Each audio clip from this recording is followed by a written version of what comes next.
Mahdi വരും, ഇത് സത്യമാണ്. രൂക്ഷിതമായി നിൽക്കുന്ന അന്തരീക്ഷത്തിൽ സമാധാനം പുനഃസ്ഥാപിക്കാനായിട്ട് ഇമാം മഹ്ദി വരുമെന്ന് പഠിപ്പിക്കുന്നുണ്ട് സയ്യിദുനാ റസൂലുള്ളാഹ്. ഇന്ന് ഫലസ്തീൻ മക്കൾ ഇങ്ങനെ ലബ്ബൈക യാ മഹ്ദി, സലാം യാ മഹ്ദി, യാ വഅദന സാദിഖ് യാ സാദിഖൽ വഅദ്. ഉണ്ടാവൂല, എല്ലാവർക്കും ഇല്ല. മുസ്ലിം ഐഡന്റിറ്റിയിൽ നിൽക്കുന്നവർക്കില്ല, മുസ്ലിംകളെ ഒറ്റുകൊടുക്കുന്നവർക്കില്ല. മുസ്ലിമാണെന്ന് പറഞ്ഞ് മുസ്ലിംകളെ മാറ്റി നിർത്തിയിട്ട് അവര് തീവ്രവാദിയാണ്, ഫലസ്തീനികൾ ഒറ്റുകാരാണ്, ഹമാസ് തീവ്രവാദിയാണ്, ഹമാസ് ഭീകരവാദിയാണ് എന്ന് പറഞ്ഞുകൊണ്ട് യുക്തിവാദികൾക്കും ഈ സംഘികൾക്കും വളമിട്ട് കൊടുക്കുന്ന ആളുകളെ കുറിച്ചല്ല. ഈമാനുള്ള മുഅ്മിനുകൾക്ക്, ഈമാനുള്ള മുഅ്മിന് ചുറ്റും നായയും കുറുക്കനും കയറിയിറങ്ങുന്ന കാലം വരും. ഒരു മനുഷ്യനും നിസ്കരിക്കാൻ മദീന പള്ളിയിൽ ഉണ്ടാവാത്തൊരു കാലഘട്ടം വരും.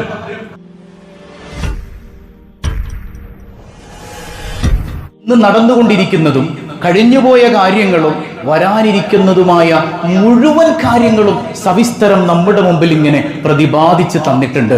അത് പഠിച്ചിട്ട് അത് മനസ്സിലാക്കിയിട്ട് കറകളഞ്ഞ ഈമാനോടെ ജീവിക്കാൻ നമുക്ക് കഴിഞ്ഞാൽ നമ്മൾ വിജയികളിൽ ഉൾപ്പെടുമെന്നാണ്.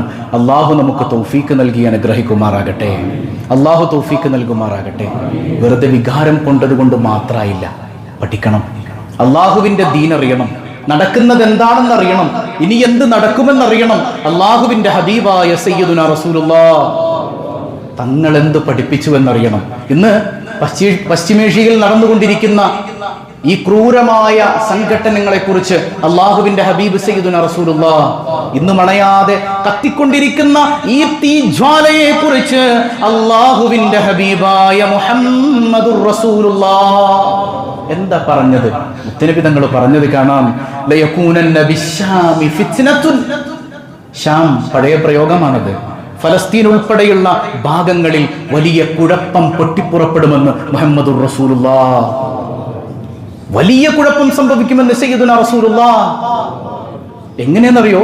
ഒരു പാത്രത്തിൽ നിങ്ങൾ വെള്ളം എടുത്തു വെച്ചാൽ ആ പാത്രം ഒന്ന് കുലുക്കുമ്പോൾ രണ്ടു ഭാഗത്തേക്കും വെള്ളം ഇങ്ങനെ ഓളം തള്ളിക്കളിക്കുന്നത് പോലെ ഒന്ന് കഴിയുമ്പോൾ അടുത്തത് നിരന്തരം കുഴപ്പങ്ങൾ, യുദ്ധങ്ങൾ സംഭവിക്കുമെന്ന് അള്ളാഹുവിന്റെ ഹബീബ് മുഹമ്മദുർ റസൂലുള്ളാഹ്. എന്നിട്ട് പറഞ്ഞൊരു വാക്കാണ്, ഇന്നാണോ പടച്ചോനെ ഇത് സംഭവിക്കേണ്ടത് എന്ന് നമ്മളെ കൊണ്ട് ചിന്തിപ്പിക്കുന്ന ഒരു വാക്ക്. വഅൻതും നാദിമൂന അൻ ജൂഇൻ ശദീദ്. അല്ലാഹുവിന്റെ ഹബീബ് പറയാ, നിങ്ങൾ വല്ലാതെ വേദനിക്കും കേട്ടോ. ഈ ഫലസ്തീൻ ഉൾപ്പെടെയുള്ള ഷാം നാട്ടിലുള്ള ഈ ആളുകളുടെ പ്രയാസം കണ്ടിട്ട് നിങ്ങൾ വല്ലാതെ വേദനിക്കും. എന്ത് പ്രയാസ? കഠിനമായ വിശപ്പ്, കഴിക്കാനില്ല, കുടിക്കാനില്ല, വല്ലാത്ത വേദന കണ്ടിട്ട് നിങ്ങൾ വേദനിക്കും. പടച്ചോനെ, ഞങ്ങളുടെ സഹോദരങ്ങളാണല്ലോ അല്ല ആ പട്ടിണി കിടക്കണത് എന്നോർത്തിട്ട് നിങ്ങൾ പൊട്ടിക്കരഞ്ഞു പോകുന്ന അവസ്ഥ ഉണ്ടാകും. എത്രത്തോളാണ് അവരുടെ വിശപ്പിന്റെ കാഠിന്യം മുത്ത് റസൂൽ സല്ലല്ലാഹു അലൈഹി വസല്ലമ തങ്ങൾ പഠിപ്പിക്കുന്നുണ്ട്. ഫയകൂനു റീഹുൽ ഖുബ്സി അത്യബു മിന റീഹിൽ മിസ്ക്. കസ്തൂരിയുടെ ഗന്ധത്തേക്കാൾ ഏറ്റവും നല്ല അത്തറാണ് കസ്തൂരി അല്ലേ? ഈ കസ്തൂരിയുടെ ഗന്ധത്തേക്കാൾ അവർക്ക് ഏറ്റവും ഇഷ്ടമായത്, ഏറ്റവും ഇഷ്ടമുള്ളത് ഉണങ്ങിയ റൊട്ടിയുടെ ഗന്ധമായിരിക്കുമെന്ന് സയ്യിദുനാ റസൂലുള്ളാഹ്. വിശപ്പ് സഹിക്കാൻ പറ്റാഞ്ഞിട്ടെ നല്ല ഭക്ഷണമൊന്നുമില്ല. അവരുടെ മുമ്പിൽ അത്തർ വരുമ്പോ അത്തറിന്റെ മണത്തിനോടൊന്നും അവർക്ക് പ്രിയമില്ല. ഏറ്റവും വലിയ കോടികൾ വില വരുന്ന അത്തറുകൾ മുമ്പിൽ കൊണ്ടുപോയി വെച്ചാലും അവർക്ക് അതിനോട് താല്പര്യമില്ല. അവർക്ക് ഇഷ്ടമുള്ള മണം ഏതാണെന്നറിയോ? ഉണക്ക റൊട്ടി ഉണ്ടല്ലോ, ഉണങ്ങിക്കിടക്കണ, ആർക്കും വേണ്ടാതെ നമ്മൾ കുപ്പത്തൊട്ടിയിലേക്ക് വലിച്ചെറിയുന്ന റൊട്ടിക്കട്ടുണ്ടല്ലോ, അതിന്റെ മണം ഇങ്ങനെ അടിക്കുമ്പോ അത് കസ്തൂരിയേക്കാൾ സുഗന്ധമുള്ളതായി അവർക്ക് അനുഭവപ്പെടുമ്പോ ആ കാഴ്ച കണ്ടിട്ട് ഈമാനുള്ള മുസ്ലിമെ നമ്മുടെ ഹൃദയം പിടപിടയ്ക്കുമെന്ന് പഠിപ്പിക്കുന്ന സയ്യിദുനാ വഹബീബുനാ റസൂലുള്ളാഹ് സ്വല്ലല്ലാഹു അലൈഹി വസല്ലം. അത്തരമൊരവസ്ഥ ഫലസ്തീനിന്റെ ഭാഗത്ത് വരുമെന്ന് പഠിപ്പിക്കുകയാണ് സയ്യിദുനാ റസൂലുള്ളാഹ്. അതിപ്പോ നടക്കുന്നതാണോ? അല്ല, ഇതിലും വലുത് വരാനുണ്ടോ? അല്ലാഹു അഅലം. അല്ലാഹു അവർക്ക് മോചനം നൽകുമാറാകട്ടെ. അല്ലാഹുവിന്റെ ഹബീബായ സയ്യിദുനാ റസൂലുള്ളാഹ് സല്ലല്ലാഹു അലൈഹി വസല്ലമ തങ്ങളുടെ മുന്നറിയിപ്പുകൾ നമുക്ക് കാണാം. അവിടുത്തെ വഫാത്തിന് ശേഷം വലിയ കുഴപ്പങ്ങൾ സംഭവിക്കാനിരിപ്പുണ്ട്. ഞാൻ വഫാത്തായതിനു ശേഷം നടക്കാനിരിക്കുന്ന കാര്യങ്ങൾ കാലേ കൂട്ടി നമുക്ക് പറഞ്ഞു തന്നിട്ടുണ്ട് സയ്യിദുനാ വഹബീബുനാ റസൂലുള്ളാഹ് സല്ലല്ലാഹു അലൈഹി വസല്ലം. എന്താ പറയുന്നത്? ലതഅതീകും ബഅദി അർബഉ ഫിത്ൻ. 4 തരം കുഴപ്പങ്ങൾ, 4 തരം യുദ്ധങ്ങൾ എന്റെ ഉമ്മത്ത് അഭിമുഖീകരിക്കേണ്ടി വരും. സയ്യിദുനാ റസൂലുള്ളാഹ്. 4 തരം യുദ്ധങ്ങൾ. ഏതൊക്കെയാണെന്ന് അറിഞ്ഞാൽ നമ്മളൊരു പക്ഷേ പടച്ചോനെ എപ്പോഴാണ് നമ്മളൊക്കെ അതിൽ പെട്ടുപോകുന്നതെന്നറിയില്ല. അല്ലാഹു നമുക്കൊക്കെ കാവൽ നൽകുമാറാകട്ടെ. അൽ ഊലാ, 4 തരം കുഴപ്പങ്ങൾ. ഒന്നാമത്തത് എന്താണെന്നറിയോ? മനുഷ്യ രക്തത്തിന് വിലയില്ലാത്ത യുദ്ധം നടക്കുമെന്ന് മുഹമ്മദുർ റസൂലുള്ളാഹ്. കൂട്ടക്കൊലകൾ ഇവിടെ അരങ്ങേറും. മനുഷ്യന്റെ രക്തത്തിന് വിലയില്ലാതെയാകും. കഴുത്തറുത്തു കൊന്നുകളയും മുസ്ലിംകളെ എന്ന് സയ്യിദുനാ വഹബീബുനാ റസൂലുള്ളാഹ് സ്വല്ലല്ലാഹു അലൈഹി വസല്ലമ തങ്ങൾ പറയാ. ഒരു മുസ്ലിമിനെ കൊല്ലുന്നത് അപരാധമല്ലാതായി മാറും. മരിച്ചതാരാ? മുസ്ലിമാണോ? എന്നാ കുഴപ്പമില്ല. അങ്ങനെയല്ലേ ഇസ്രായേൽ അങ്ങോട്ട് ബോംബിടുമ്പോ എത്രയോ ആയിരക്കണക്കിന് മക്കൾ മരിച്ചു വീഴുമ്പോഴും ഒരാളും കണ്ണുനീര് തീർക്കുന്നില്ല. തിരിച്ചിങ്ങോട്ടൊരു ആക്രമണം ഉണ്ടാകുമ്പോ അവിടെ നിന്ന് ഒരാൾ മരണപ്പെട്ടു കഴിഞ്ഞാൽ ആദരാഞ്ജലികളുടെ പ്രവാഹമാ. മുസ്ലിം ഉമ്മത്ത് മരിച്ചു വീഴുമ്പോ രക്തത്തിന് വിലയില്ലാത്ത കാലം വരുമെന്ന് മുഹമ്മദുർ റസൂലുള്ളാഹ്. എന്റെ ഹബീബ് ഇതൊക്കെ പറഞ്ഞു തന്നിട്ടുണ്ട്. സയ്യിദുനാ റസൂലുള്ളാഹ്. ചോരക്ക് വിലയില്ലാത്ത യുദ്ധം നടക്കും. രണ്ടാമതായി മുത്തുനബി പറയാ, രണ്ടാമത് നടക്കുന്ന ഘട്ടം എങ്ങനെയാണെന്നറിയോ? അവർക്ക് രക്തത്തിന് വിലയില്ല എന്ന് മാത്രമല്ല, മുസ്ലിം ഉമ്മത്തിന്റെ സമ്പത്തിന് വിലയില്ലാതെയാകുമെന്ന് പരിശുദ്ധ മുഹമ്മദ് മുസ്തഫ സല്ലല്ലാഹു അലൈഹി വസല്ലം. മുസ്ലിം ഉമ്മത്തിന്റെ സമ്പത്ത് കവർച്ച ചെയ്യപ്പെടും. മുസ്ലിം രാജ്യങ്ങളുടെ സമ്പത്ത് കവർച്ച ചെയ്യപ്പെടും. സുബ്ഹാനല്ലാഹ്. തീവ്രവാദത്തിന്റെയും ഭീകരവാദത്തിന്റെയും പേര് പറഞ്ഞിട്ട് മുസ്ലിം ഉമ്മത്തിനെ പ്രതിക്കൂട്ടിലാക്കി സാമ്രാജ്യത്വ ശക്തികൾ അവർക്ക് മുകളിൽ ആധിപത്യം സ്ഥാപിക്കുമ്പോൾ അവരുടെ കീഴാളന്മാരായി, അവരുടെ അടിമകളായി മുസ്ലിം സാമ്രാജ്യങ്ങൾ മാറും. മുസ്ലിം ഉമ്മത്തിന്റെ രക്തവും സമ്പത്തും നശിപ്പിക്കുന്ന യുദ്ധം നടക്കുമെന്ന് മുഹമ്മദുർ റസൂലുള്ളാഹ്. മൂന്നാമത്തെ ഘട്ടം ഏതാണെന്നറിയോ?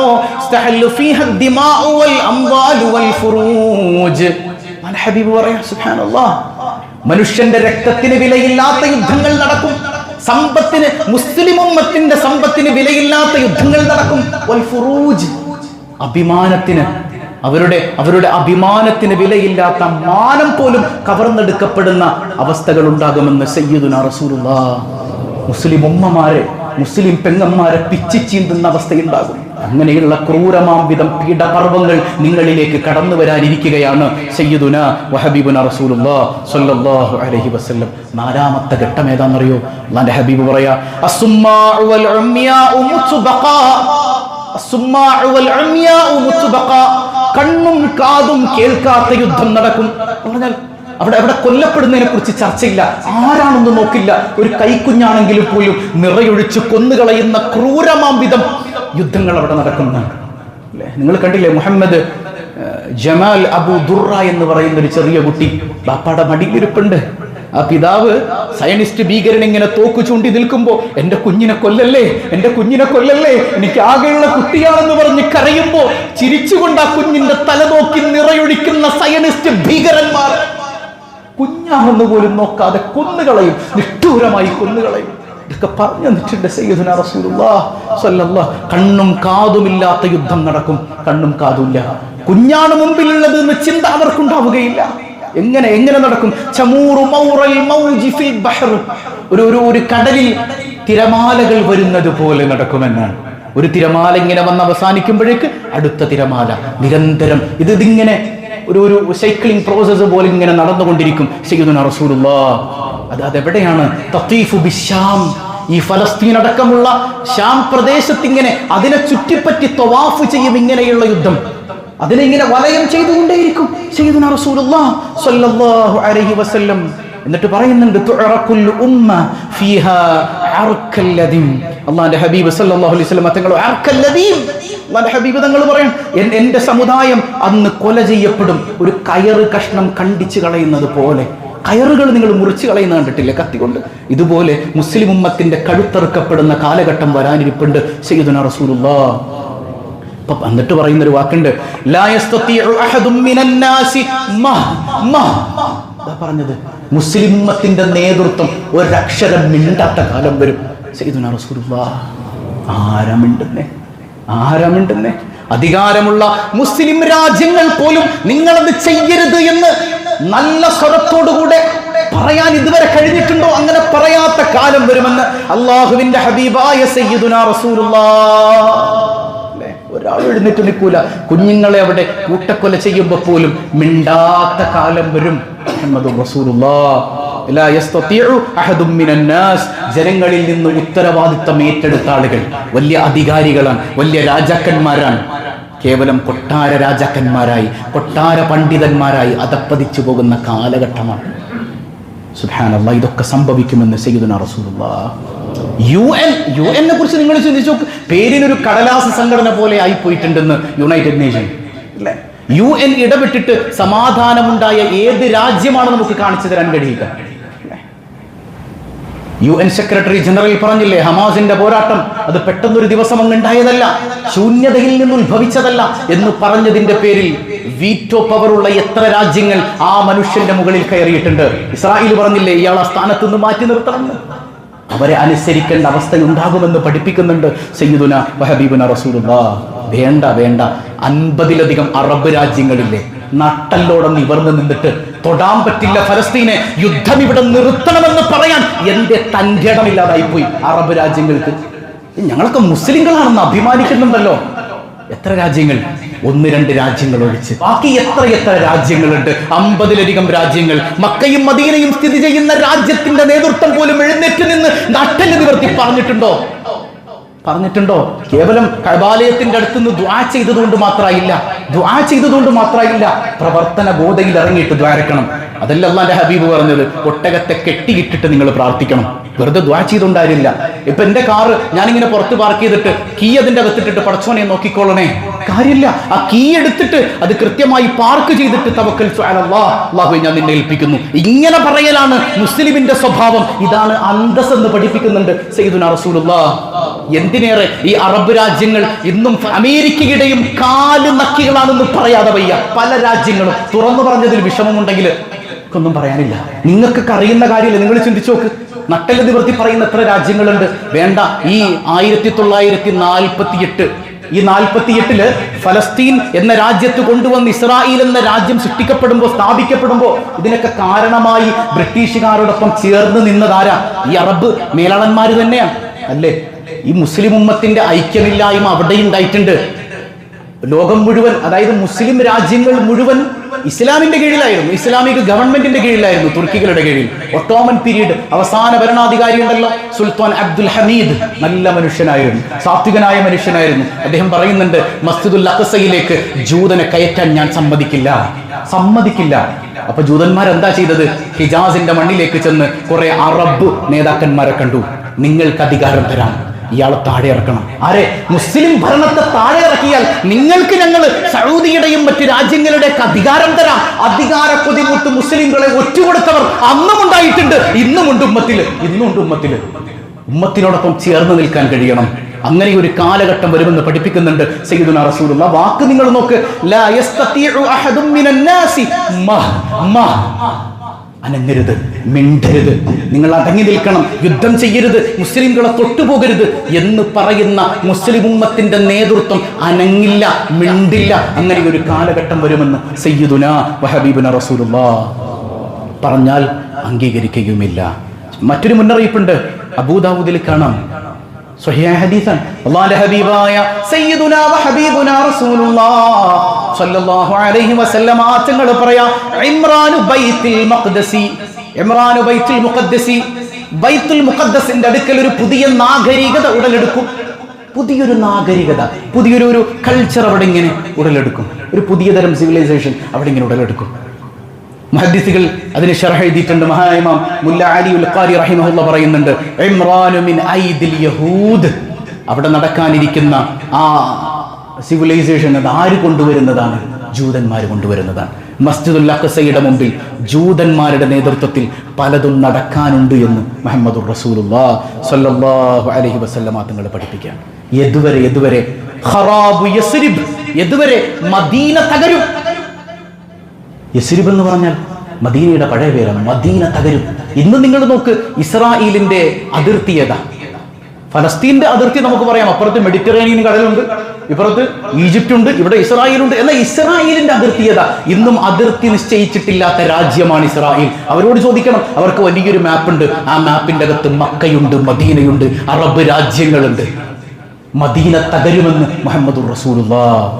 വഖറാബു യസ്രിബ ഖുറൂജുൽ മൽഹമ. ഈ മദീന തകരുന്നതോടുകൂടെ വിപ്ലവങ്ങൾ പൊട്ടിപ്പുറപ്പെടുമെന്ന് സയ്യിദുനാ റസൂലുള്ളാഹ് സ്വല്ലല്ലാഹു അലൈഹി വസല്ലം. ലോകം മുഴുവൻ വിപ്ലവകാരികളെ കൊണ്ട് നിറയും. ലോകം മുഴുവൻ വലിയ വലിയ വിപ്ലവങ്ങൾ നടക്കും. എന്തിനേറെ, എന്റെ പള്ളിയിൽ നിസ്കരിക്കാൻ ആളില്ലാത്ത കാലഘട്ടം വരും. മദീന പള്ളിയിൽ സയ്യിദുനാ റസൂലുള്ളാഹ്. എന്റെ മിമ്പറിന്റെ ചുറ്റും നായയും കുറുക്കനും കയറിയിറങ്ങുന്ന കാലം വരും. ഒരു മനുഷ്യനും നിസ്കരിക്കാൻ മദീന പള്ളിയിൽ ഉണ്ടാവാത്തൊരു കാലഘട്ടം വരും. അള്ളാന്റെ ഹബീബ് മുഹമ്മദുർ റസൂലുള്ളാഹ് എന്നിട്ട് പറയുന്നുണ്ട്, ലാ തഖൂമു സ്സാഅ ഹത്താ ലാ യുഹജ്ജ ബിൽ ബൈത്ത്. കഅബാലയത്തിൽ ഹജ്ജ് നടക്കാത്തൊരു കാലം സംഭവിക്കാതെ ലോകം അവസാനിക്കില്ല. മുഹമ്മദുർ റസൂലുള്ളാഹ്. കോവിഡ് കാലമൊന്നുമില്ല. കോവിഡ് സമയത്ത് ഹജ്ജ് നടന്നിട്ടുണ്ട്. നമുക്ക് ഇവിടുന്ന് പോകാൻ പറ്റിയില്ലെന്നേ ഉള്ളൂ. അവിടെ അമലുകൾ കൃത്യമായി നടന്നിട്ടുണ്ട്. പക്ഷേ ഹജ്ജ് തീരെ നിലച്ചു പോകുന്ന ഒരു കാലഘട്ടം വരും.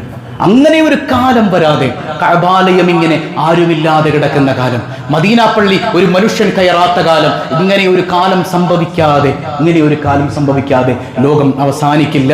മുഹമ്മദുർ റസൂലുള്ളാഹ്. സാമ്രാജ്യത്വ ശക്തി ലോകത്തെ അടക്കി ഭരിക്കുകയാണ്, ഇല്ലേ? ആദ്യം അവര് സാമ്പത്തിക അടിമകളാക്കി തീർത്തിട്ടുണ്ട്. പിന്നീട് സാംസ്കാരിക അടിമത്തത്തിലേക്ക് നമ്മൾ നയിച്ചിട്ടുണ്ട്, ഇല്ലേ? ഇന്ന് യൂറോപ്യൻസിന്റെ സാംസ്കാരിക അടിമകളാണ് നമ്മൾ, അല്ലേ? പണ്ട് ഇവിടെ നിന്ന് ബ്രിട്ടീഷുകാർ പോകുമ്പോൾ അവർ രേഖപ്പെടുത്തി വെച്ചിരുന്ന ഒരു കാര്യം ഞാൻ മുമ്പ് നിങ്ങളോട് പറഞ്ഞിട്ടുണ്ട്.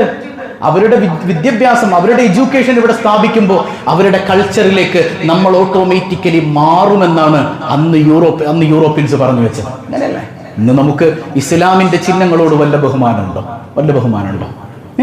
ഇന്ന് ചെറിയ സ്കേർട്ടുകൾ ഇട്ട് ഔറത്ത് മറക്കാതെ ഇങ്ങനെ നടക്കുമ്പോഴും അത് നമുക്ക് അഭിമാനമായിട്ട് തോന്നണം. അതായത് ഇസ്ലാമിന്റെ വിഷയങ്ങളെ ഒരുതരം അപമാനമായും യൂറോപ്യൻസിന്റെ കൾച്ചർ നമുക്ക് അഭിമാനമായും തോന്നുന്ന ഒരു കാലഘട്ടം വന്നാൽ നമ്മൾ അവരുടെ അടിമകളായി തീർന്നു, സാംസ്കാരിക അടിമകളായി തീർന്നു. അങ്ങനെ ഒരു കാലം വരുമെന്ന് പഠിപ്പിക്കുന്നുണ്ട് മുഹമ്മദുർ റസൂലുള്ളാഹ്. ഇപ്പോൾ അവർ ശാരീരിക അടിമകളാക്കാൻ നോക്കിക്കൊണ്ടിരിക്കുകയാണ്. അതിന് പലരും വശംവദരായി പോകുന്നുമുണ്ട്. അള്ളാഹു കാവൽ നൽകട്ടെ.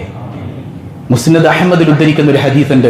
അബ്ദുല്ലാഹി ഇബ്നു മസ്ഊദ് റളിയല്ലാഹു അൻഹു സ്വഹാബത്തിന്റെ കൂടെ ഇങ്ങനെ ഇരുന്നിട്ട് ഫലസ്തീൻ ഉൾപ്പെടെയുള്ള മണ്ണിന്റെ ഭാഗത്തേക്ക് ഇങ്ങനെ വിരൽ ചൂണ്ടിയിട്ട് പറയാ, അദുവ്വുൻ യജ്മഊന ലി അഹ്ലിൽ ഇസ്ലാം. ഇസ്ലാമിനെതിരെയുള്ള ശത്രുക്കൾ സംഘടിക്കുന്നത് ഈ മണ്ണിൽ നിന്നാണെന്ന് എനിക്ക് പറഞ്ഞു തന്നിട്ടുണ്ട് സയ്യിദുനാ റസൂലുള്ളാഹ്. എന്നിട്ടോ വയജ്മഉ ലഹും അഹ്ലുൽ ഇസ്ലാം. ഇസ്ലാമിന്റെ ആളുകൾ അവർക്കെതിരെ മുഴുവൻ സംഘടിക്കുമെന്ന് സയ്യിദുനാ റസൂലുള്ളാഹി സ്വല്ലല്ലാഹു അലൈഹി. അവരെ നശിപ്പിക്കാൻ വേണ്ടി മുസ്ലിങ്ങളെല്ലാം ഒന്നിച്ചിറങ്ങും. അവരെവിടെ നിന്നാ ഈ ശത്രുക്കൾ എവിടെ നിന്നാ വരുന്നേ? മിൻ ഖിബലിർ റൂം. യൂറോപ്പിൽ നിന്നാണ്, യൂറോപ്പിന്റെ ഭാഗത്ത് നിന്നാണ്, പശ്ചാത്യരുടെ ഭാഗത്ത് നിന്നാണ്. ഈ യൂറോപ്പിന്റെ ഭാഗത്ത് നിന്ന് വലിയ പിന്തുണയുണ്ട് ഫലസ്തീൻ രാഷ്ട്രത്തിൽ കൊണ്ടുവന്ന് ഇസ്രായേൽ സ്ഥാപിക്കുന്നതിന്. ഈ ഇസ്രായേൽ എന്ന രാജ്യം അവിടെ സ്ഥാപിക്കുന്നതിന്റെ പിന്നിൽ അമേരിക്കക്ക് വലിയ പങ്കുണ്ട്, ബ്രിട്ടന് വലിയ പങ്കുണ്ട്, പാശ്ചാത്യർക്ക് വലിയ പങ്കുണ്ട്. മുഹമ്മദ് മുസ്തഫ പറഞ്ഞില്ലേ, മിൻ ഖിബലിർ റൂം. റൂം എന്ന് പറഞ്ഞാൽ ഇന്നത്തെ റോമല്ല, റൂം എന്ന് പറഞ്ഞാൽ യൂറോപ്പാണ്. ആ യൂറോപ്യൻസിന്റെ സാന്നിധ്യം അവിടെ ഉണ്ടാകുമെന്ന് മുഹമ്മദ് റസൂലുള്ളാഹി സ്വല്ലല്ലാഹു. അപ്പൊ സ്വഹാബത്ത് ചോദിക്കുന്നുണ്ട്, ഇതിന് അറുതിയില്ലേ നബിയെ? ഉണ്ട്, അറുതിയുണ്ട്. ലോകം അവസാനിക്കുന്നതിന് മുൻപ് മുസ്ലിംകൾക്കെല്ലാം അഭിമാനപുരസരം ജീവിക്കാൻ കഴിയുന്ന ഒരു ഘട്ടത്തിലേക്ക് എത്തും, ഉറപ്പാണ്. അതെവിടെയുണ്ട്? സൂറത്തുൻ നൂറിന്റെ 55-ാമത്തെ ആയത്ത് നിങ്ങളൊന്ന് എടുത്തു നോക്ക്. വഅദല്ലാഹുൽ ലദീന ആമനൂ മിൻകും വഅമിലുസ് സാലിഹാത്ത്. എല്ലാവർക്കും അഭിമാനം ഉണ്ടാവൂല, എല്ലാവർക്കും ഇല്ല. മുസ്ലിം ഐഡന്റിറ്റിയിൽ നിൽക്കുന്നവർക്കില്ല, മുസ്ലിംകളെ ഒറ്റുകൊടുക്കുന്നവർക്കില്ല. മുസ്ലിമാണെന്ന് പറഞ്ഞ് മുസ്ലിംകളെ മാറ്റി നിർത്തിയിട്ട് അവര് തീവ്രവാദിയാണ്, ഫലസ്തീനികൾ ഒറ്റുകാരാണ്, ഹമാസ് തീവ്രവാദിയാണ്, ഹമാസ് ഭീകരവാദിയാണ് എന്ന് പറഞ്ഞുകൊണ്ട് യുക്തിവാദികൾക്കും ഈ സംഘികൾക്കും വളമിട്ട് കൊടുക്കുന്ന ആളുകളെ കുറിച്ചല്ല. ഈമാനുള്ള മുഅ്മിനുകൾക്ക് അവർക്ക് അല്ലാഹുവിന്റെ വിജയമുണ്ടാകും. റബ്ബുൽ ആലമീൻ പറയാ, ഈ ഒരു മോശം കാലഘട്ടത്തിൽ ഒന്ന് ഒരുമിച്ച് നിൽക്കാൻ പറ്റുന്ന ഇടങ്ങളിലൊക്കെ പോയിട്ട് തീവ്രവാദിയും ഭീകരവാദിയുമാക്കി, കാഫിറും മുശ്രിക്കുമാക്കി തമ്മിൽ തല്ലിൽ കഴിഞ്ഞില്ലേ മനുഷ്യരെ? എന്നാ ഇനി നമുക്ക് ബോധം വെക്കുക. പല വാട്സപ്പ് ഗ്രൂപ്പുകളിലും ഈ തമ്മിലടിയും കളിയാക്കലും തെറിവിളിയും തുടങ്ങിയിട്ട് എത്ര നാളുകളായി. നാണമില്ലേ മനുഷ്യരെ? നാണമില്ലേ? ഉടുപ്പില്ലേ എന്ന് ഞാൻ ചോദിക്കട്ടെ. നിങ്ങൾ എന്നെ ഇവിടെ നിന്ന് പറഞ്ഞു വിട്ടാൽ എനിക്ക് സാരമില്ല. നാണം കെട്ട ആളുകളായി നിങ്ങൾ മാറരുത്. എന്തെല്ലാം ചർച്ച ഇവിടെ ചെയ്യാനുണ്ട് നിങ്ങൾക്ക്? എന്തെല്ലാം വേദന കൊണ്ട് പറയാണ് ഞാൻ. എന്തെല്ലാം ഇവിടെ അല്പമെങ്കിലും നാണമെന്ന രണ്ടക്ഷരമുണ്ടെങ്കിൽ ലെഫ്റ്റ് അടിച്ച് പുറത്തു പോകണം. ഇങ്ങനെയുള്ള നെറികെട്ട ഗ്രൂപ്പുകളിൽ പോയിരുന്ന് ഉമ്മത്തിനെ പരിഹസിക്കുന്ന, കളിയാക്കുന്ന, തെറി പറയുന്ന മോശം സ്വഭാവം അവിടെ കാണിച്ചിട്ട് എന്താണ് നിങ്ങൾ ഉമ്മത്തിനെ നേടിക്കൊടുക്കുന്നത്? എന്നിട്ട് മാറി നിന്ന് ഞങ്ങൾ ഉമ്മത്തിന്റെ ഒപ്പാണ്, ഞങ്ങൾ ഐക്യദാർഢ്യം നടത്തുകയാണ്. എന്ത് ഗുണമുണ്ട് അതുകൊണ്ട്? എന്ത് ഗുണമുണ്ട്? ഇനി ഇന്ന് ഫുള്ള് ഇപ്പൊ ഇനി എന്റെ ഇറച്ചി തീറ്റായിരിക്കും. തിന്നോ, നല്ലോണം നല്ല ടേസ്റ്റ് ഉണ്ടാവും, ഇച്ചിരി തടിയുള്ളത് നിങ്ങൾ കഴിച്ചോ, എനിക്കൊരു കുഴപ്പമില്ല, ഞാൻ പൊരുത്തപ്പെട്ട് തരാം. യാ അല്ലാഹ്, ഇതൊക്കെ നിർത്തണം സഹോദരങ്ങളെ. എന്തെല്ലാം നന്മകൾ നമുക്ക് ചെയ്യാം. വേദന കൊണ്ട് പറയാം. ഞാൻ പറയാം, നമ്മൾ ഈ ഗ്രൂപ്പുകളിലൊക്കെ തമ്മിൽ തല്ലാനും നല്ല നല്ല കാര്യങ്ങളൊക്കെ ഷെയർ ചെയ്യുന്നേ. ഓരോരുത്തർക്കും ഓരോ ആദർശങ്ങളുണ്ട്, അതനുസരിച്ച് അവർ ജീവിക്കട്ടെ. അവർക്ക് തെളിവുകളുണ്ട്, അതനുസരിച്ച് അവർ ജീവിക്കട്ടെ. പൊതുവിഷയങ്ങളിൽ ഐക്യപ്പെടാൻ പറ്റുന്നിടത്തൊക്കെ ഐക്യപ്പെടുന്നേ. അല്ലാതെ ചില ആളുകൾ പള്ളിയിൽ വന്നിട്ട് ആളെ പിടിക്കാൻ നടക്കുക, സംഘടനയിൽ അങ്ങോട്ടും ഇങ്ങോട്ടും പ്രശ്നങ്ങൾ. എന്തിനാ സംഘടന വളർത്തുന്നത്? അള്ളാഹ്ക്ക് വേണ്ടിയിട്ടാണോ? നിങ്ങൾ ഈ ചാക്കിട്ട് പിടിക്കുന്നത് പഠിച്ചോണ്ട് വേണ്ടിയാ? അല്ല ഇങ്ങനെ നിങ്ങൾക്ക് ചൂണ്ടിട്ടന്നേക്ക് അങ്ങനെ പിടിച്ചോണ്ട് വരാനായിട്ട്? അത്ര മോശം സ്വഭാവമാണ് അതൊക്കെ. അതുകൊണ്ട് ഈ വാട്സപ്പ് ഗ്രൂപ്പുകളിൽ ഇത്തരം തോന്നിവാസത്തിന് ഈ സമയത്തെങ്കിലും നിങ്ങൾ നിൽക്കല്ലേ. ഒന്ന് ഉമ്മത്തിന് വേണ്ടി ഐക്യപ്പെട്ട് എല്ലാവരും ഒരുമിച്ച് ദുആ ചെയ്യല്ലാനോട് എനിക്ക് വലിയ അഭിമാനം തോന്നി. ഞാൻ ഇന്നലെ പോയത് ചേരാനല്ലൂരാ. ഒരു നാട് മുഴുവൻ നോമ്പെടുത്തേക്കുക. അത് ഉസ്താദന്മാർ പറഞ്ഞു കൊടുത്തിട്ടൊന്നുമല്ല, അവിടുത്തെ ചെറുപ്പക്കാർ ആക്റ്റീവായിട്ട് ഞങ്ങൾ ഫലസ്തീൻ ജനത ഐക്യദാർഢ്യം പ്രഖ്യാപിച്ചുകൊണ്ട് നോമ്പെടുത്തിട്ട് ആ പള്ളിയിൽ എല്ലാവരും ഒരുമിച്ച് കൂടിയിട്ട് നോമ്പുകാരന്റെ ദുആക്ക് ഉത്തരമുണ്ടല്ലോ, എല്ലാവരും ഒരുമിച്ച് ദുആ ചെയ്യാം. എത്ര സന്തോഷമായിരുന്നു. ഞാൻ അവിടെ പോയി പ്രഭാഷണം നടത്തി തിരിച്ചു വരാൻ നേരത്ത് അവരെന്നെ വിടുന്നില്ല, ഭക്ഷണം കഴിപ്പിച്ചിട്ടാണ് വിട്ടത്. അത്രത്തോളം ചേർത്ത് പിടിക്കുന്ന നല്ലൊരു സമൂഹം നോമ്പ് പിടിച്ചിട്ട് അവർക്ക് വേണ്ടി ദുആ ചെയ്യുന്നു. ഇത്ര നല്ല സ്വഭാവമാണത്. തങ്ങളുടെ സഹോദരങ്ങൾ അവിടെ പീഡിപ്പിക്കപ്പെടുമ്പോൾ ഞങ്ങൾക്കിവിടെ ഭക്ഷണം ഇറങ്ങുന്നില്ല, പടച്ചോനെ നിനക്ക് ഞങ്ങൾ ഇതാ നോമ്പനുഷ്ഠിക്കുന്നു. നമുക്ക് സമയം, നമ്മൾ തമ്മിൽ തന്നെയല്ലേ, നമ്മൾ തല്ലി തീരണ്ടേ? ആരാണ് നല്ല മുസ്ലിം? നമ്മളിങ്ങനെ വാട്സപ്പിൽ തർക്കിച്ചത് തീർക്കണം. നമ്മൾ ഫുള്ള് ബിസിയല്ലേ? അല്ലാഹു ഉമ്മത്തിന് ബോധം നൽകുമാറാകട്ടെ. അതുപോലെ ഈ പറയുന്നത് പോലെയുള്ള ഒറ്റക്കാരായി ഇപ്പോഴത്തെ ഈ സാഹചര്യത്തിൽ അവരെ തീവ്രവാദിയാണ്. ആര്? ഫലസ്തീനികൾ. യാ അല്ലാഹ്, മോശല്ലേ സഹോദരങ്ങളെ? മോശല്ലേ? വളരെ മോശല്ലേ? അള്ളാഹു നമുക്ക് ബോധം നൽകുമാറാകട്ടെ.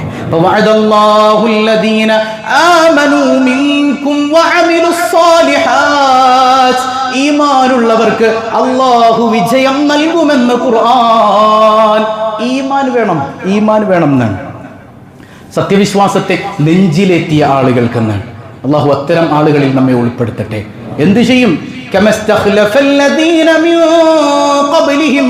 നിങ്ങളുടെ മുൻഗാമികളായ ന്യൂനപക്ഷത്തിന് അധികാരം നൽകിയതുപോലെ നിങ്ങൾക്കും അള്ളാഹു അധികാരം നൽകുമെന്ന് ഖുർആൻ.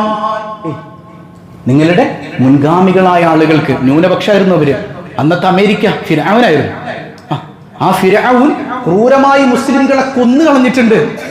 ന്യൂനപക്ഷമായിരുന്നു മുസ്ലിംകള്. അവർക്ക് അല്ലാഹു റബ്ബുൽ ആലമീൻ ഫിർഔനെ കൊന്ന് അവന് മുകളിൽ അധികാരം കൊടുത്ത റബ്ബുൽ ആലമീൻ നിങ്ങൾക്കും അധികാരം തരും. ആർക്ക്? മുഅ്മിനുകൾക്ക്. അല്ലാഹുവിന്റെ ഖുർആൻ സൂറത്തുൻ നൂർ നിങ്ങൾ എടുത്ത് ഓതി നോക്ക്. അല്ലാഹു മനസ്സിലാക്കാൻ തൗഫീഖ് നൽകട്ടെ. എന്നിട്ട് പറയുന്നുണ്ട്, വലയുമക്കിനന്ന ലഹും ദീനഹുമുല്ലദി ഇർതദാലഹും. അല്ലാഹു തൃപ്തിപ്പെട്ട ദീനനുസരിച്ച് ജീവിക്കാനും സർവ്വസന്നാഹങ്ങളും അല്ലാഹു ഒരുക്കി കൊടുക്കുമെന്ന് ഖുർആൻ. ഇന്ന് മുസ്ലിം ആയതിന്റെ പേരിൽ എന്തൊക്കെ കേൾക്കേണ്ടി വരുന്നുണ്ട് നമുക്ക്. കളമശ്ശേരിയിൽ സ്ഫോടനം ഉണ്ടായി. എന്തായിരുന്നു ആദ്യത്തെ ന്യൂസ്? കാക്കാമാരായിരിക്കും അല്ലേ? ഇത്തരം മാധ്യമങ്ങൾ വീട്ടിൽ വരുത്തുന്നുണ്ടെങ്കിൽ കഴിഞ്ഞ ആഴ്ച പറഞ്ഞതുപോലെ എടുത്ത് പുറത്തേക്ക് വലിച്ചെറിയണം. മുസ്ലിം ഉമ്മത്തിന് ഒറ്റുകൊടുക്കുന്ന മാധ്യമങ്ങൾ ഇത്തരം സാധനങ്ങളൊക്കെ നമ്മുടെ വീട്ടിലുണ്ടെങ്കിൽ, അങ്ങനെയുള്ള ചാനലുകൾ സബ്സ്ക്രൈബ് ചെയ്തിട്ടുണ്ടെങ്കിൽ അൺസബ്സ്ക്രൈബ് ചെയ്തിട്ട് പുറത്തേക്ക് കളയണം. നമുക്കൊരു ബന്ധവും വേണ്ട. ചിന്തിച്ചോ, ആദ്യം തന്നെ മുസ്ലിം തീരുമാനം എടുക്കുക. എന്തായിരുന്നു ആ തുറന്നു പറഞ്ഞ ആളുടെ പേര്? മാർട്ടിൻ.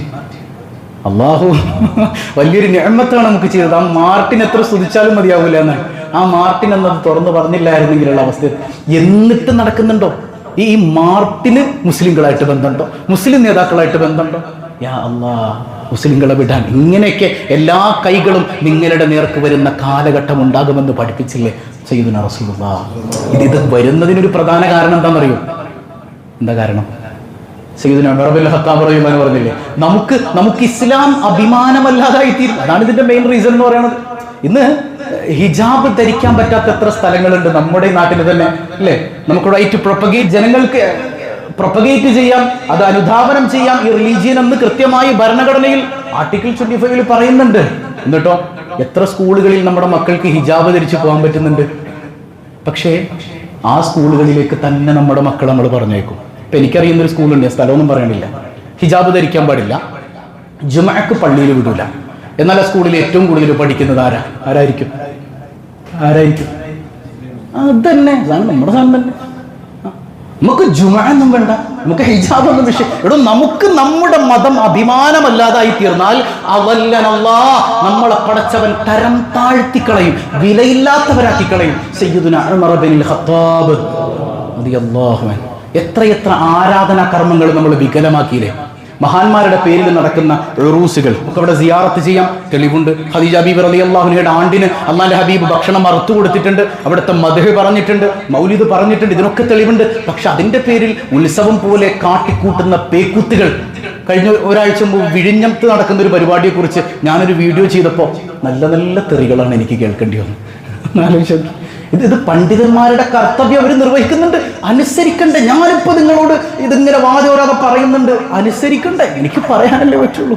പണ്ട് ഇതിനേക്കാളേറെ വലിയൊരു തെറിയേട്ടത് എവിടെ നിന്നാണെന്നറിയോ?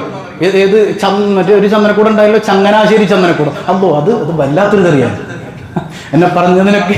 അതുപോലെ യൂട്യൂബ് കമന്റ്സ് നോക്കിക്കഴിഞ്ഞാൽ എനിക്കിപ്പോ ഡിലീറ്റ് ചെയ്യാനേ നേരമുള്ളൂ. അമ്മാതിരി തെറികളാണ്, ജനിച്ചിട്ട് കേട്ടിട്ടില്ല. അപ്പൊ ഇതൊക്കെ ഇസ്ലാമിന്റെ പേരിലാണ്, നിങ്ങൾ ഓർക്കണം അല്ലേ? അള്ളാഹുവിന്റെ മഹാന്മാർ, മൻ ആദാലി വലിയൻ. ചില ആളുകളുണ്ട് മഹാന്മാരായിട്ടൊരു ബന്ധമില്ല, ഇപ്പുറത്താണെങ്കിൽ അതിന്റെ പേരിൽ പൂരം. ഇതിന്റെ ഇടയിലാണ് മുഅ്മിനീങ്ങൾ നിൽക്കേണ്ടത്. മഹാന്മാരുമായി ബന്ധം വേണം, അവരെ സിയാറത്ത് ചെയ്യാം, അവരുടെ അടുക്കൽ പോകണം.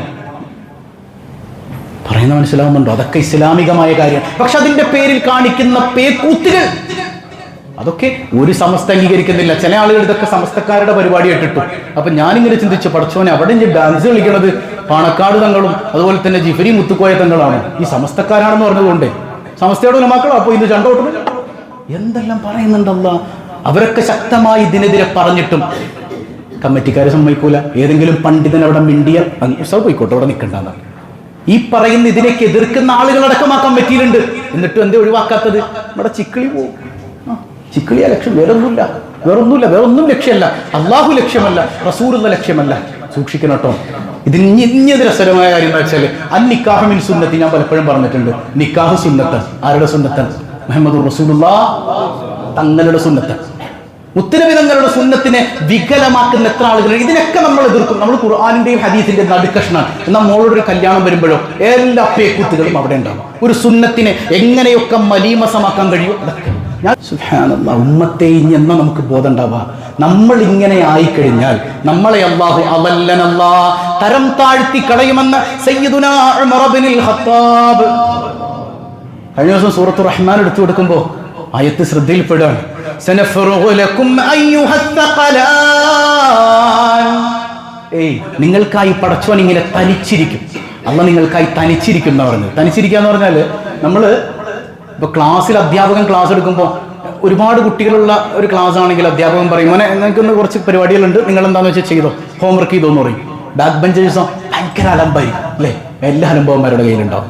ക്ലാസ് വിടാൻ നേരത്ത് ആ ബാക്ക് ബെഞ്ചിൽ ഇരിക്കുന്ന ഇന്നാലിന്നാൾ, എൻ്റെ പേരുണ്ടായിക്കോട്ടെ, മുഹമ്മദ് ഷാഫി ഇവിടെ വരും എന്ന് പറഞ്ഞാൽ എൻ്റെ മനസ്സിൽ ഇടിയായിരിക്കും, പടച്ചോനെ എന്നെ പിടിച്ചല്ലോ എന്നാണ് അല്ലേ? ഇതേ അവസ്ഥ.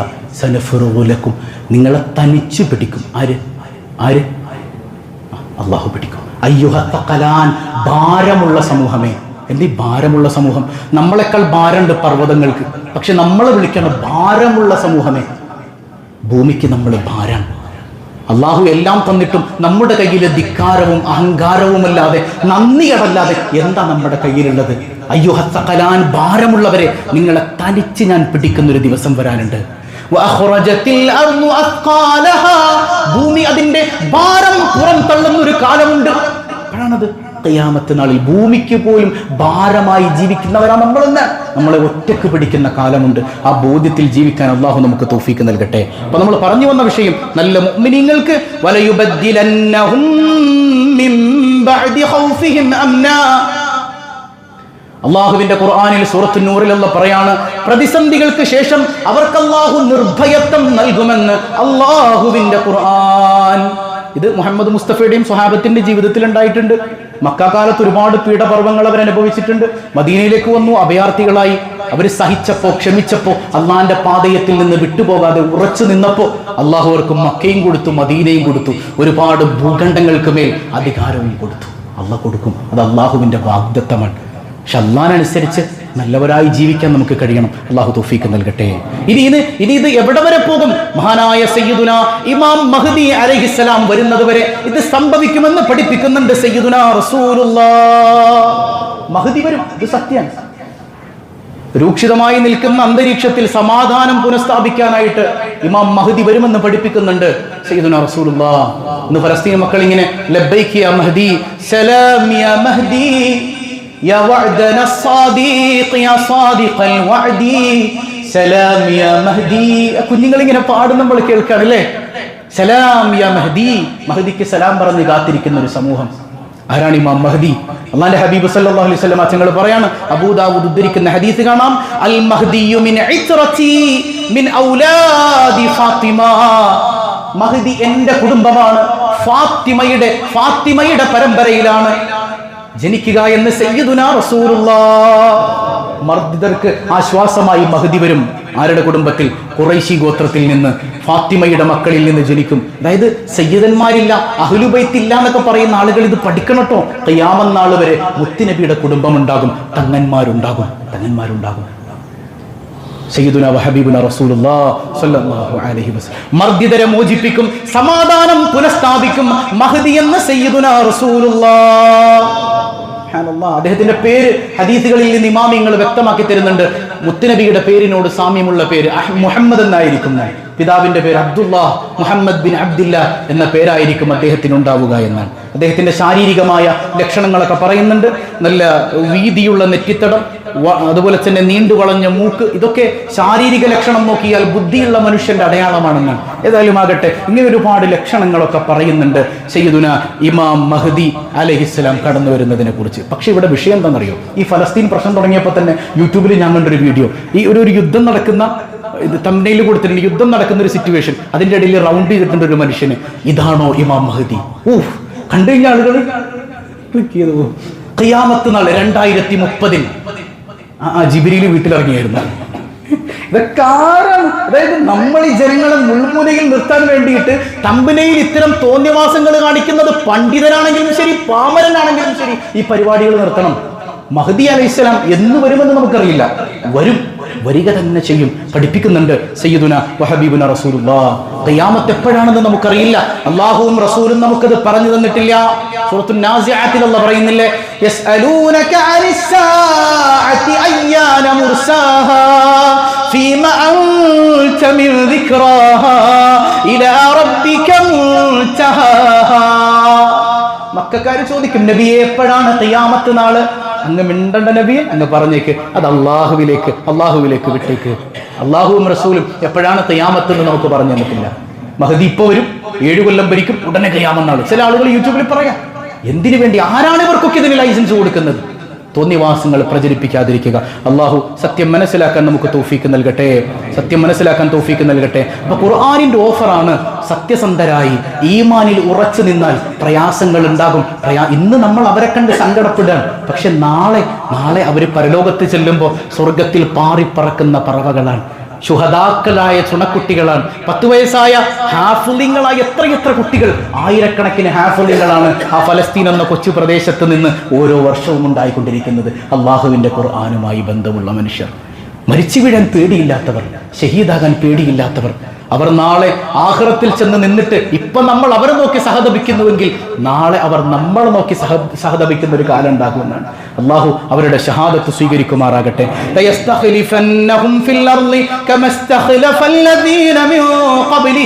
അള്ളാഹു അവരെ കൈവിടില്ല. പൂർവികരായ ആളുകളെ അള്ളാഹു മോചിപ്പിച്ചതുപോലെ ഫലസ്തീൻ ജനതയ്ക്കും പ്രയാസങ്ങൾ അനുഭവിക്കുന്ന എല്ലാ ആളുകൾക്കും അള്ളാഹു മോചനം തരുമത്രേ. നമുക്കിത് വരില്ല എന്ന് ആര് കണ്ടു സഹോദരങ്ങളെ? ആര് കണ്ടു? നമ്മുടെ ഇന്ത്യ രാജ്യത്ത് ഇങ്ങനെ ഇത്രയും കുഴപ്പങ്ങളെങ്കിലും ഉണ്ടാകും നമ്മൾ പണ്ട് ചിന്തിച്ചിരുന്നോ? ഇനി അതിലും തീവ്രമായ കാലം വരാനിരിക്കണം. ഭീകരമായ കാലം വരാനിരിക്കണേ. സൂക്ഷിക്കുക. കൃത്യമായി ഒത്തൊരുമിച്ച് പ്രവർത്തിക്കാനുള്ള അവസരങ്ങളിൽ അതിനുവേണ്ടി നമ്മൾ വിനിയോഗിക്കുക. അല്ലാഹു റബ്ബുൽ ആലമീൻ ഉമ്മത്തിന് ബോധം നൽകുമാറാകട്ടെ.